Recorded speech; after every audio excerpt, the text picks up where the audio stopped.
Je me présente Caroline Francoeur, éducatrice chez Redken. Vous pouvez me suivre sur Instagram à carolinefrancoeur.redken ou encore sur notre plateforme Access L'Oréal pour plus d'éducation sur Redken.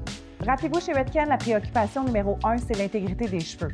Donc, quand on parle d'éclaircissant, c'est pour ça qu'on a plusieurs options afin de répondre aux besoins de tout type de cheveux. Donc, le premier, c'est la Cadillac de nos éclaircissants. Je parle du Blonde Icing.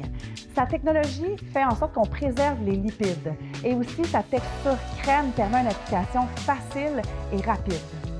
On va prioriser le Blonde Icing lorsqu'on a un cheveu qui est plus fragilisé ou encore pour une application précise grâce à sa texture en crème. Vous allez remarquer que ses propres développeurs grâce à sa technologie, justement, ou le fait de conserver les lipides. Donc, vous avez le 20 volumes, le 30 volumes ou le 40 volumes. Vous allez remarquer aussi que le Blonde Icing a une texture pâte au niveau de l'éclaircissant. Donc, ce que je vous suggère lorsque vous faites votre mélange, c'est d'ajouter votre éclaircissant dans le bol et d'utiliser votre fouet afin de le casser, ce qui va permettre de prévenir les grumeaux lorsque vous mélangez avec votre oxydant. D'ailleurs, on va suggérer d'utiliser le fouet justement lorsqu'on mélange pour s'assurer d'avoir une onctuosité parfaite à tout coup. Donc, avec Blonde Icing, on va avoir 7 niveaux d'éclaircissement. Donc, c'est parfait lorsqu'on va avoir un look naturel ou encore dans une chevelure qui est plus pâle.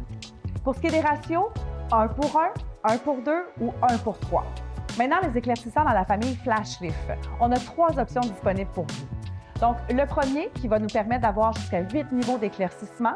L'autre, le Flash Lift Bonder Inside, avec une protection à l'intérieur qui va me permettre d'aller protéger les cheveux qui sont plus endommagés. Maintenant, la famille des Flash Lift. On va avoir 3 options disponibles. La première, le Flash Lift régulier. Donc, ce qui va me permettre, c'est un 8 niveaux d'éclaircissement. Je vais l'utiliser lorsque j'ai un cheveu qui est non sensibilisé, non fragilisé.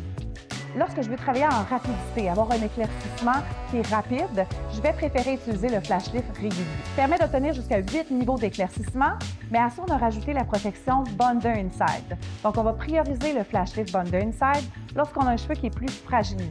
Et aussi, on a le Flash Lift Power 9 qui, lui, va me permettre un éclaircissement jusqu'à 9 niveaux. Et il y a aussi la protection à l'intérieur, donc Bonder Inside. Donc, quand on parle de ratio pour le Flash Lift Bonder Inside ou encore le Power 9, on va pouvoir utiliser 1 pour 1 pour 1,5 ou 1 pour 2. Donc, dans quelle situation j'utiliserai le Power 9 versus le Flash Lift Bonder Inside régulier? Donc, le Power 9 va vous permettre un éclaircissement supplémentaire, tandis que le Bonder Inside régulier va être plus pour un look naturel, par exemple, ou lorsqu'on veut travailler plus progressivement. Lorsqu'on va avoir un éclaircissement optimal, je vous suggère de diminuer la quantité de produits que vous mélangez. Donc, par exemple, je vous suggère d'aller 30 grammes à la fois d'éclaircissement pour avoir un produit qui est toujours bien actif. Tout au long de votre montage aussi, je vous suggère d'utiliser les pro-oxydes afin de les ajuster pour faire en sorte que vous retrouvez le même niveau d'éclaircissement lorsque vous terminez, par exemple, par l'avant. Lors de votre montage aussi, ce que je vous suggère, c'est de jouer avec vos développeurs. Donc, par exemple, lorsqu'on commence, on va commencer, exemple, avec le 10 volumes, et plus notre montage avance, plus on va augmenter la force de notre développeur. Donc, pour faire en sorte qu'on va avoir un résultat qui se rejoint au final. Aussi, lors de vos montages, je vous suggère de jouer avec vos développeurs. Donc, on va commencer avec un développeur plus léger au départ, par exemple le 10 volumes, et lorsque je termine mon montage, je pourrais augmenter la force de mon oxydant, par exemple le 20 ou le 30 volumes, afin de faire en sorte qu'on ait une uniformité lorsqu'on termine notre montage au niveau de l'éclaircissement.